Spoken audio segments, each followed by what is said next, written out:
Mon nez, c'est mon appareil photo. Mon nez, c'est ma cuillère. J'adore cette odeur parce que c'est l'odeur de la sueur. L'odeur traduit quelque chose de notre société, d'un pays, d'une culture. Pour moi, le métro ne pue pas, il possède une information. Hop.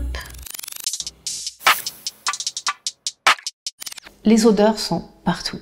Et derrière ces odeurs, derrière ces parfums, il y a des nez comme moi et comme d'autres. Là, vous êtes dans mon atelier. Là, caché dans le placard, il y a toutes mes matières premières. De l'absinthe, de l'huile essentielle d'absinthe, d'hydrojasmodate de méthyle. Waouh, c'est quoi ce mot?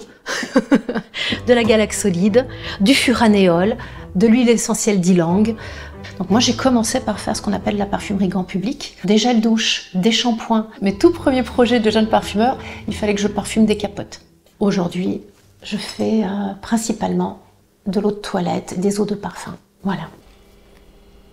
J'ai une odeur dans la tête, comme un musicien a une musique, un air dans la tête, et je vais écrire les ingrédients de synthèse naturelle qui vont me permettre d'approcher cette odeur. Première étape, petit flacon, 10 grammes. Je le pose. Et là, je suis déjà à 0,01 avec un petit 8. Donc je suis presque à 2. Donc je tapote, tapote, tapote, et là je sais qu'en mettant ce tout petit peu, ben voilà, je suis arrivée à 2. Donc, vous voyez, c'est vraiment un travail de minutie, de patience. Un simple courant d'air fait varier la balance.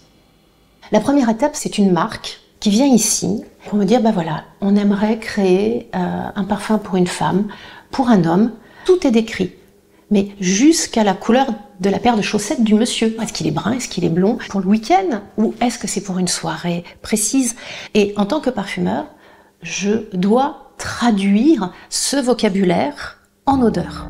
Il faut imaginer que la fraise dans la nature, elle raconte sa personnalité, elle dit qu'elle est une fraise en utilisant un peu plus de 400 molécules. Je peux vous persuader que vous êtes en train de déguster une fraise ou de sentir une fraise avec juste 2 molécules. Je vais utiliser les molécules essentielles que votre cerveau a gardées en mémoire et qui font que clac, clac, fraise. Je fais mes petits flacons et je vais continuer à régler ma formule. Ça n'a pas besoin d'être équilibré, ça n'a pas besoin d'être parfait, il faut juste que ça soit agréable et que l'odeur raconte quelque chose. Tenez, vous les sentez? Entre ce que je crée, les allers-retours avec mes clients et le résultat final, il peut se passer parfois entre 1 an et 3 ans. Des fois, l'inspiration, elle vient tout simplement de la demande de la marque. Il y a mes lectures. Si je lis un polar et qu'il y a une scène de crime, j'ai l'odeur du sang. Voilà. Ensuite, c'est les promenades. Je vais marcher, je croise des odeurs.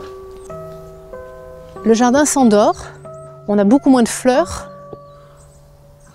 Et donc moi, je vais interpréter, voilà, une rose à l'automne. Elle commence à s'endormir, elle s'enfouit dans une couverture faite de plumes comme ça. Voilà, donc pour moi, tout ça, ça crée des odeurs. Ça part de rien. J'essaye de me raconter des histoires, puis des fois, je me dis, non, là, ça va nulle part, alors on laisse tomber. Pas la peine. Mon nez, c'est mon appareil photo. Mon nez, c'est ma cuillère. Mon nez écoute, mon nez regarde. Mon nez fait tout. Voilà, là, on est vraiment au milieu des aromates. Là, vous avez de la sauge. J'adore cette odeur parce que c'est l'odeur de la sueur. Mais de la bonne sueur. La sueur d'une personne qui a fait un effort, dont la peau a chauffé au soleil. La marjolaine qu'on va mettre sur les pizzas. Mais évidemment, je ne vous ferai pas un parfum qui sente la marjolaine.